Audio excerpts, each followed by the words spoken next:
আসসালামু আলাইকুম।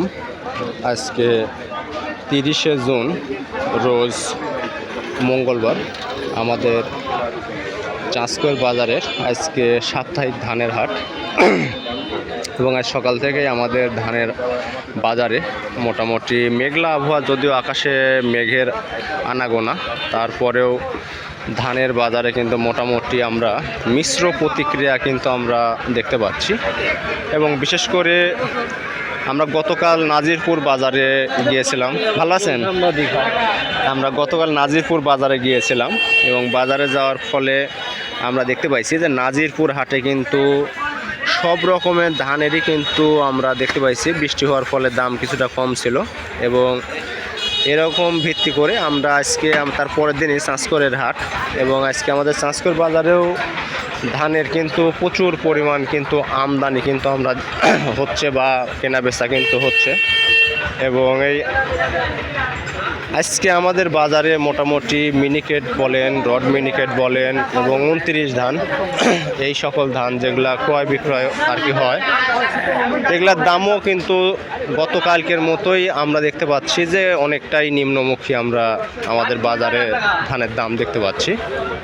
বিশেষ করে আমরা আমাদের মিনিকেট ধান যদি বলেন, মিনিকেট ধান 1400 বা 1410-20 টাকা খুব কমই আছে, যেগুলা দেখা যাচ্ছে 1450 টাকা করে মিনিকেট ধান গেছে। 29 ধানের বাজার 1170-60। ভাই ভালো আছেন? হ্যাঁ ভাই ভালো আছেন। রড মিনিকেট ধানও আমরা দেখতে পাচ্ছি যে মোটামুটি 1180-90 টাকা এরকম ক্রয় বিক্রয় হচ্ছে। আমরা আমাদের যে মূল বাজারে আমরা কিন্তু চলে আসছি, এটাও আমাদের একটা বাজার। দাদু ভালো আছেন? আমাদের এই মূল বাজারেও মোটামুটি ধানের বাজার কিন্তু আমদানি যথেষ্ট পরিমাণ আমদানি ছিল, কিন্তু তারপরেও কিন্তু আমরা দেখতে পাচ্ছি যে মোটামুটি কিন্তু ধানের বাজার কিন্তু অনেকটাই কমে গেছে।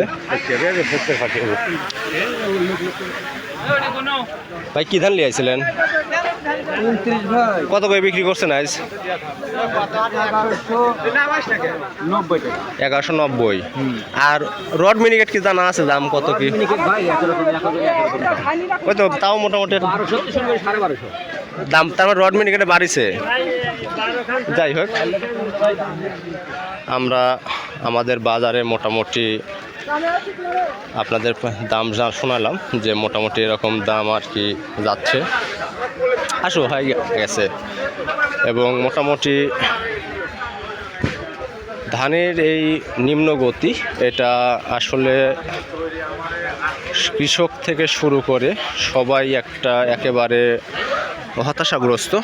কারণ এই বড় মৌসুমে ধান উৎপাদনে যে পরিমাণ খরচ হয়েছে, সার, কীটনাশক এবং পানি, এই খরচের হিসাবে ধানের কিন্তু বাজার মূল্য 1400 টাকা প্লাস দাম থাকা খুবই দরকার। এবং কৃষকদের একটাই কথা যে সরকার কেন ধানের দাম বাড়াচ্ছে না। মাঝে মধ্যে নিউজ পাওয়া যায় যে ভারতের থেকে নাকি এলসি আমদানির মাধ্যমে বাজার নিয়ন্ত্রণ করা হবে, এবং এই নিয়ন্ত্রণ করার যদি চেষ্টা করা হয় তাহলে কিন্তু দেশের যারা কৃষক ও যারা ধান ব্যবসার সাথে যুক্ত আছে, এই লোকগুলো কিন্তু অর্থনৈতিক কিন্তু ক্ষতির সম্মুখীন পড়বে।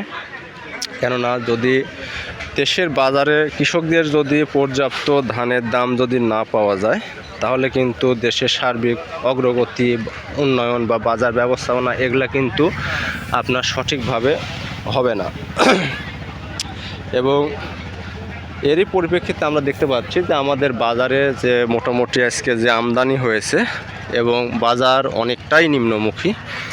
এবং এই নিম্নমুখী হওয়ার আমরা সঠিক কোনো কারণ কিন্তু আমরা বলতে পারিনি যে আসলে এই কারণে ধানের দামটা এরকম কমে গেছে বা এর কারণে বাড়তেছে। আমরা যতদূর ইনফরমেশন পেয়েছি আমাদের কাছে আছে যে সরকার সম্ভাব্য ভারতে থেকে চাউল আমদানির একটা প্রক্রিয়া চালাচ্ছে, যেটা এলসির মাধ্যমে আর কি হয়।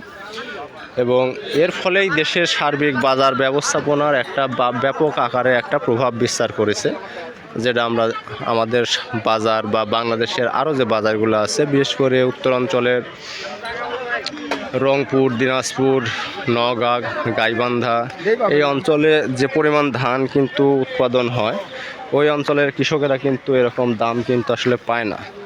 ভাই এগুলো কী ধান আছে? 29 কত করে লিখছে আজকে এগুলা?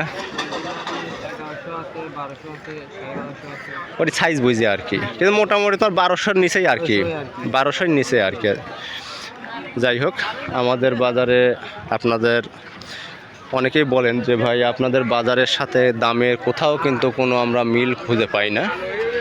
কারণ মিল পাবেনও না, কারণ আমাদের দেখতেই পাচ্ছেন যে এই যে লোকগুলো যে নৌকাত করে ধান কিন্তু বয়া কিন্তু নিয়ে আসছে আমাদের হাটে, এবং আমাদের হাটের যারা ব্যবসায়ী তারা কিন্তু ঘরের কাছে থেকেই কিন্তু এই ধানের বাজারটা পাচ্ছে, যার ফলে তাদের কিন্তু দূরে যাওয়া লাগতেছে না। এর কারণে তুলনামূলক আমাদের এলাকার ধানের দামটাই অনেকটাই বেশি। এবং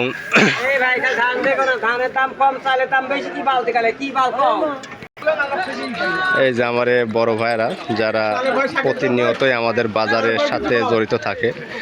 ভাই আজকে মিনিকেট কি দামে কিনলেন? একবার টানা ধানের দর পতন 1300, আর এর উপরে আর বাজার নাই না। আমার এলাকার বাজার মোটামুটি উত্তর অঞ্চলে যে ধানের বাজার, ওর সাথে মোটামুটি ধরে গেছে আর কি, বুঝছেন? মানে দামে যে আগে দেখাচ্ছে যে হয়তো 50-60 টাকা কম বাড়া হয়তো, এখন মোটামুটি লেভেল বাজারে চলে আসছে। বর্তমান ধানের বাজার কম ভাই। হ্যাঁ, আমার মানে ওই তো যে সারা দেশের যে ধরেন যে বাজারের যে অবস্থা, তাতে আমার বাজার আর অন্য অন্য এলাকার বাজারটা পুরোপুরি একটা লেভেল বাজারে আমরা চলে আসছে আমাদের বাজারে।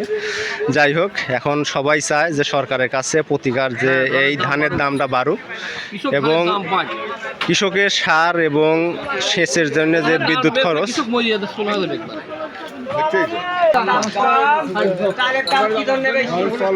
হয় আমার উত্তর হয় ওই জন্য হয় না আর কি। যাই হোক, আমরা আমাদের বাজারের যে সামগ্রিকভাবে যেটা আমরা দেখতে পাচ্ছি যে আমাদের বাজারেও কিন্তু টানা ধানের দরপতন অব্যাহত আছে, এবং এই টানা অব্যাহতের ফলে মোটামুটি আশা করা যায় যে বাজার খুবই অল্প সময়ের মধ্যে হয়তো দেখা যাচ্ছে যে বাজার পরিবর্তনটা হবে হয়তো। এবং সর্বশেষ আমাদের বাজারের আমরা আমন ধানের যেটা বাজার দেখতে পাই, যে আমাদের বাজারে কিন্তু শেষ অংশে আমন ধান কিন্তু ক্রয় বিক্রয় হয়, এবং আমন ধানের মোটামুটি বাজার মোটামুটি অনেকটাই ভালো।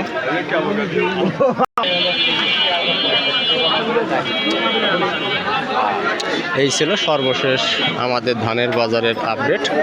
নিয়মিত আপডেট পেতে আমাদের সাথেই থাকুন, ইনশাআল্লাহ আপনাদের ধানের সার্বিক যে তথ্যগুলো প্রয়োজন আমরা দিব, ইনশাআল্লাহ সাথে থাকবেন।